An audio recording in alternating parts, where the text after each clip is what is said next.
Good morning ಎಲ್ಲರೂ ಹೇಗಿದ್ದೀರಾ? ಚೆನ್ನಾಗಿದ್ದೀರಾ ಅಂತ ಭಾವಿಸ್ತಾ ಇವತ್ತಿನ ನಾವು ಸೂಪರಾಗಿರುವಂಥ ಸಾರು ಮಾಡೋಣ. ಈ ಮೆಂತ್ಯ ಸೊಪ್ಪಿಂದ ಹಾಗೂ ಹೆಸರುಬೇಳೆ ಸಾರು ಮಾಡೋಣ. ತುಂಬ ರುಚಿಕರವಾಗಿರ್ತದೆ ಹಾಗೂ ದೇಹಕ್ಕೆ ತಂಪು ಕೊಡುವಂಥದ್ದು, ಆರೋಗ್ಯಯುತವಾಗಿರುವಂಥ ಸಾರು. ಹಾಗಾದರೆ ಇನ್ನು ಇದಕ್ಕೆ ಯಾವ ರೀತಿಯೆಲ್ಲ ಮಾಡಬೇಕೆನ್ನೋ ಪ್ರೊಸೀಜರನ್ನು ಈ ವಿಡಿಯೋ ಮೂಲಕ ನಾವು ತಿಳಿಸ್ತಿದ್ದೇವೆ. ಮೊದಲು ನಮ್ಮ VA ಫ್ಯಾಮಿಲಿ ಪುತ್ತೂರು ಯೂಟ್ಯೂಬ್ ಚಾನಲನ್ನು ಯಾರೆಲ್ಲ ಹೊಸದಾಗಿ ನೋಡ್ತಿದ್ದೀರಾ ಅವರೆಲ್ಲ ನಮ್ಮ ಚಾನಲ್ಗೆ ಸಬ್ಸ್ಕ್ರೈಬ್ ಆಗಿ, ಹಾಗೆ ಫ್ಯಾಮಿಲಿ ಫ್ರೆಂಡ್ಸ್ ಜೊತೆ ಇದನ್ನು ಆದಷ್ಟು ಶೇರ್ ಮಾಡಿಕೊಳ್ಳಿ. ಈ ವಿಡಿಯೋ ನಿಮಗೆ ಇಷ್ಟ ಆಗಿದ್ದರೆ ಲೈಕ್ ಮಾಡಿ, ಕಮೆಂಟ್ ಮಾಡಿ, ಶೇರ್ ಮಾಡೋಣ. ಹಾಗಾದರೆ ಈ ವಿಡಿಯೋ ಮುಂದುವರಿಸೋಣ. ಹಾಯ್ ಗೈಸ್, ಇವಾಗ ನೋಡಿ ನಾನಿಲ್ಲಿ ಹೆಸರುಬೇಳೆ ತಗೊಂಡಿದ್ದೇನೆ. ಈ ರೀತಿಯಾಗಿ ಇದನ್ನು ಚೆನ್ನಾಗಿ 3 ಸರಿ ವಾಶ್ ಮಾಡ್ಕೊಂಡು ಬಂದು, ಹಾಗೆ ಸ್ವಲ್ಪ ಇದು ಮುಳುಗುವಷ್ಟು ನೀರನ್ನು ನಾನು ಆ್ಯಡ್ ಮಾಡ್ಕೊಂಡಿದ್ದೇನೆ. ಹಾಗೆ ನಿಮ್ಮ ಇಚ್ಛಾನುಸಾರವಾಗಿ ಅಂದರೆ ಖಾರಕ್ಕೆ ಎಷ್ಟು ಬೇಕಾಗ್ತದೆ ಅಷ್ಟು ನೀವು ಮೆಣಸನ್ನು ತಗೊಳ್ಬೇಕಾಗ್ತದೆ. ನಾನು ಕಾಯಿ ಮೆಣಸು ಒಂದು 5ರಿಂದ 6 ತಗೊಂಡಿದ್ದೇನೆ. ಹಾಗೆ ಇದಕ್ಕೆ ಸ್ವಲ್ಪ ಟರ್ಮರಿಕ್ಕನ್ನು ಆ್ಯಡ್ ಮಾಡ್ಕೊಳ್ತಾ ಇದ್ದೇನೆ, ಸ್ವಲ್ಪನೇ.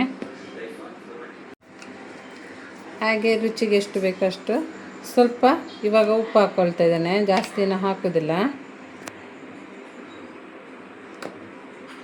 ಹಾಗೆ ಸ್ವಲ್ಪ ಇದಕ್ಕೆ ಸ್ವಲ್ಪ ಗ್ಯಾಸ್ಟ್ರಿಕ್ ಆಗ್ತದೆ ಅನ್ನೋ ಉದ್ದೇಶಕ್ಕೋಸ್ಕರ ಸ್ವಲ್ಪ ಹಿಂಗೆ ಹಾಕ್ಕೊಳ್ತಾ ಇದ್ದೇನೆ, ತುಂಬ ಫ್ಲೇವರ್ ಚೆನ್ನಾಗಿ ಆಗುತ್ತೆ. ಹಾಗೆ ಇದು ಸ್ವಲ್ಪ ಎಣ್ಣೆಯನ್ನು ನಾನು ಆ್ಯಡ್ ಮಾಡ್ಕೊಳ್ತಿದ್ದೇನೆ. ಇನ್ನು ಇದನ್ನು 3 ವಿಸಿಲ್ ಕೂಗಿಸ್ಬೇಕು ಇದರ ಕುಕ್ಕರಲ್ಲಿ, ಆವಾಗ ತುಂಬ ಚೆನ್ನಾಗಿ ಬೆಂದಿರ್ತದೆ. ಈ ಬೌಲಲ್ಲಿ ನಾನು ಹೆಸರುಬೇಳೆ ಅಳತೆ ತಗೊಂಡಿದ್ದೇನೆ. ನಾನು ಇದರಲ್ಲಿ 1 ಕಪ್ ತಗೊಂಡಿದ್ದೇನೆ. ನೀವು ಹೆಚ್ಚು ಕಡಿಮೆ ಬೇಕಂದರೆ ನೀವು ಮಾಡ್ಕೊಳ್ಬೋದು. ಅಂದರೆ ನಾನು ಸಾರಿನ ರೀತಿಯಾಗಿ ಮಾಡುವಂಥದ್ದಲ್ಲ, ಹಾಗೆ ಮೆಂತ್ಯ ಸೊಪ್ಪು ಮತ್ತು ಹೆಸರುಬೇಳೆದು ಸಾರು ಮಾಡ್ತಿದ್ದೇನಲ್ಲ, ಅದಕ್ಕೋಸ್ಕರ ಇಷ್ಟು ಸಾಕಾಗ್ತದೆ ನನಗೆ.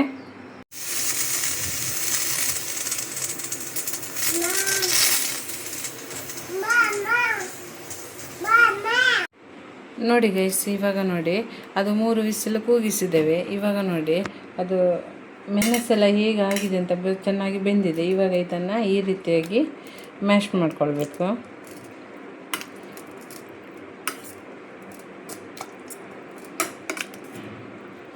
ನಿಮಗೆ ಜಾಸ್ತಿ ಮ್ಯಾಶ್ ಮಾಡಬೇಕಂದ್ರೆ ಜಾಸ್ತಿಯಾಗಿ ಮಾಡಿದರೆ ಇತ್ತು, ಇಲ್ಲಾಂದರೆ ಸ್ವಲ್ಪ ತರಿ ಇರಬೇಕಂದ್ರೆ ಆ ರೀತಿ ಕೂಡ ನೀವು ಮಾಡ್ಕೊಳ್ಬೋದು.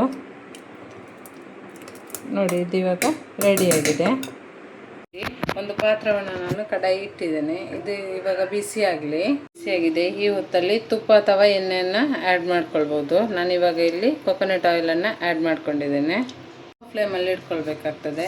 ಇವಾಗ ಇದಕ್ಕೆ 1 ಚಮಚದಷ್ಟು ಸಾಸಿವೆಯನ್ನು ಹಾಕ್ಕೊಳ್ತಿದ್ದೇನೆ. ಇದು ನೋಡಿ ಸಿಡಿತಾ ಇದೆ. ಈ ಹೊತ್ತಲ್ಲಿ ನಾನು 1 ಉದ್ದದ ಮೆಣಸು ಹಾಕ್ಕೊಳ್ತಿದ್ದೇನೆ. ಹಾಗೆ ಇದಕ್ಕೆ ಕರಿಬೇವು ಸೊಪ್ಪನ್ನು ಕೂಡ ಆ್ಯಡ್ ಮಾಡ್ಕೊಂಡಿದ್ದೇನೆ. ಸ್ವಲ್ಪ ಸಾಕಷ್ಟು, ಜಾಸ್ತಿ ಬೇಕಂದ್ರೆ ಜಾಸ್ತಿ ಹಾಕ್ಕೊಳ್ಬೋದು. ನೋಡಿ ಈ ರೀತಿಯಾಗಿ. ಇವಾಗ ಈ ಹೊತ್ತಲ್ಲಿ ನಿಮಗೆ ಖಾರ ಅಷ್ಟೇ ಸಾಕು ಅಂತ ಹೇಳಿದರೆ ಇರ್ಬೋದು. ನಾನು ಇನ್ನೊಂದು 2 ಮೆಣಸನ್ನು ಈ ರೀತಿಯಾಗಿ ಕಟ್ ಮಾಡಿಬಿಟ್ಟು ಹಾಕ್ಕೊಂಡಿದ್ದೇನೆ. ಇದನ್ನು ಚೆನ್ನಾಗಿ ಈ ರೀತಿಯಾಗಿ ಮಿಕ್ಸ್ ಮಾಡ್ಕೊಳ್ಬೇಕು. ನೆಕ್ಸ್ಟ್ ಬೆಳ್ಳುಳ್ಳಿಯನ್ನು ಹಾಕ್ಕೊಳ್ತಿದ್ದೇನೆ.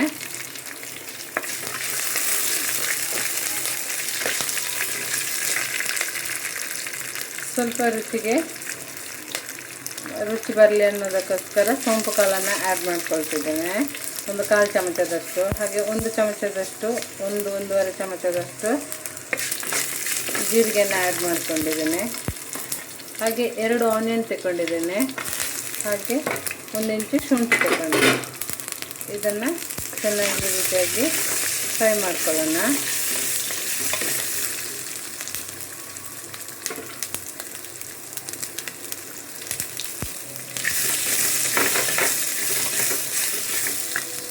ಇವಾಗ ನೋಡಿ ನಾನು ಇದು ಚೆನ್ನಾಗಿ ಫ್ರೈ ಆಗಿದೆ. ಇವಾಗ ನಾನು 4 ಟೊಮೆಟೊವನ್ನು ಕಟ್ ಮಾಡಿ ಹಾಕಿದ್ದೇನೆ. ನೀವು 3 ಬೇಕಾದರೂ ಹಾಕ್ಕೊಳ್ಬೋದು. ನಾನು 4 ಆ್ಯಪಲ್ ಟೊಮೆಟೊವನ್ನು ಕಟ್ ಮಾಡಿಬಿಟ್ಟು ಈ ರೀತಿಯಾಗಿ ಹಾಕ್ಕೊಳ್ತಿದ್ದೇನೆ. ತುಂಬ ರುಚಿಯಾಗಿರ್ತದೆ ಗೈಸ್. ಇದನ್ನೆಲ್ಲ ನೀವು ಟ್ರೈ ಮಾಡಬೇಕಾಗ್ತದೆ.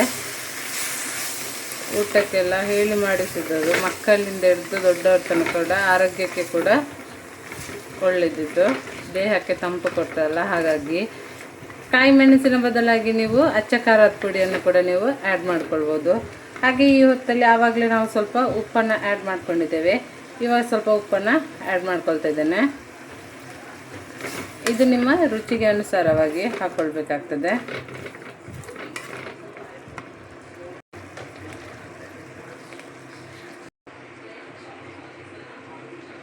ನೋಡಿ ಗೈಸ್, ನಾನು 2 ಕಟ್ಟು ಮೆಂತ್ಯ ಸೊಪ್ಪನ್ನು ತಗೊಂಡಿದ್ದೀನಿ. ಹಾಗೆ ಅದನ್ನು ಚೆನ್ನಾಗಿ ತೊಳೆದು ಬಿಟ್ಟು ಅದರಲ್ಲಿ ಮಣ್ಣಿನ ಅಂಶ ಇರೋದು ಅದನ್ನೆಲ್ಲ ತೆಗೆದುಬಿಟ್ಟು ಚಿಕ್ಕದಾಗಿ ಕಟ್ ಮಾಡಿಟ್ಟಿದ್ದೇನೆ. 1, 2, 3 ಭಾಗದಷ್ಟು ಕಟ್ ಮಾಡಿದ್ದೇನೆ. ನೋಡಿ ಈ ರೀತಿಯಾಗಿ.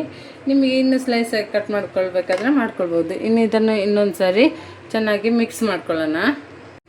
ನೋಡಿ ಇದೆಲ್ಲ ನೀರು ಬಿಟ್ಕೊಂಡಿದೆ. ಇದನ್ನು ನೀವು ಚೆನ್ನಾಗಿ ಫ್ರೈ ಮಾಡಬೇಕು. ಆ ನೀರೆಲ್ಲ ಡ್ರೈ ಆಗಬೇಕು. ಯಾಕೆಂದರೆ ಇದರಲ್ಲಿ ಕಹಿ ಅಂಶ ಹೋಗ್ತದೆ. ಆವಾಗ ಮೆಂತ್ಯ ಸೊಪ್ಪು ಕಹಿ ಇರ್ತಲ್ಲ, ಅದು ಹೋಗ್ತದೆ. ಈ ರೀತಿಯಾಗಿ ಚೆನ್ನಾಗಿ ಮಿಕ್ಸ್ ಮಾಡ್ಕೊಳ್ಬೇಕು.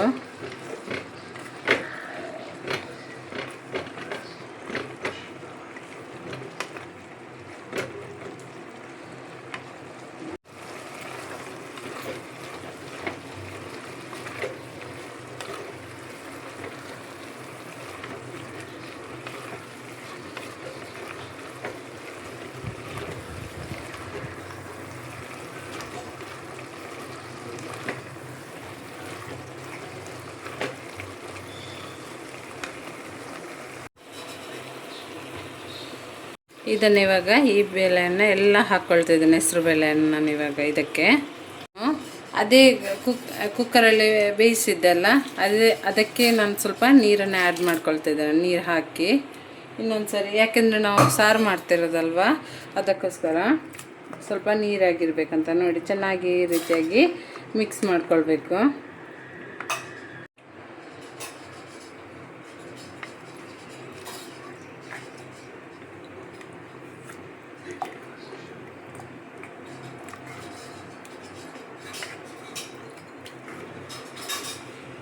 ಕುದಿ ಬರಲಿ, ಇದಕ್ಕೆ ಲಿಡ್ಡನ್ನು ಕ್ಲೋಸ್ ಮಾಡಿಡೋಣ.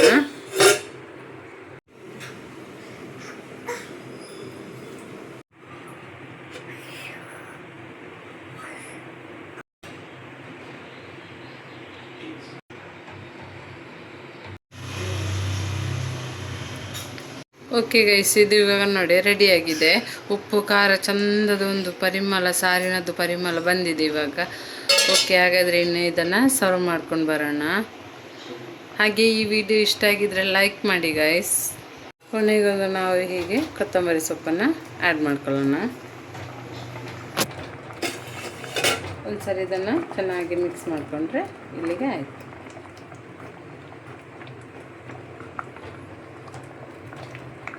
ನೋಡಿ ಸರ್ವ್ ಮಾಡಿ ಆಗಿದೆ. ನಾನು ಕಡುಬು ಜೊತೆಗೆ ಈ ಸಾರನ್ನು ತಿಂತಿದ್ದೇನೆ. ದೋಸೆ, ಚಪಾತಿ ಹಾಗೆ ರೈಸ್ ಜೊತೆನೂ ಕೂಡ ನೀವು ತಿನ್ಬೋದು. ಹಾಗೆ ಈ ವಿಡಿಯೋ ಇಷ್ಟ ಆಗಿದ್ರೆ ಒಂದು ಲೈಕ್ ಮಾಡಿ, ಹಾಗೆ ಕಮೆಂಟ್ ಮಾಡಿ, ಆದಷ್ಟು ಫ್ರೆಂಡ್ಸ್ ಫ್ಯಾಮಿಲಿ ಜೊತೆ ಶೇರ್ ಮಾಡಿಕೊಳ್ಳಿ. Thank you. ಇನ್ನು ಮುಂದಿನ ವಿಡಿಯೋದಲ್ಲಿ ಸಿಗೋಣ. ಅಲ್ಲಿ ತನಕ ಬಾಯ್, ಟೇಕ್ ಕೇರ್.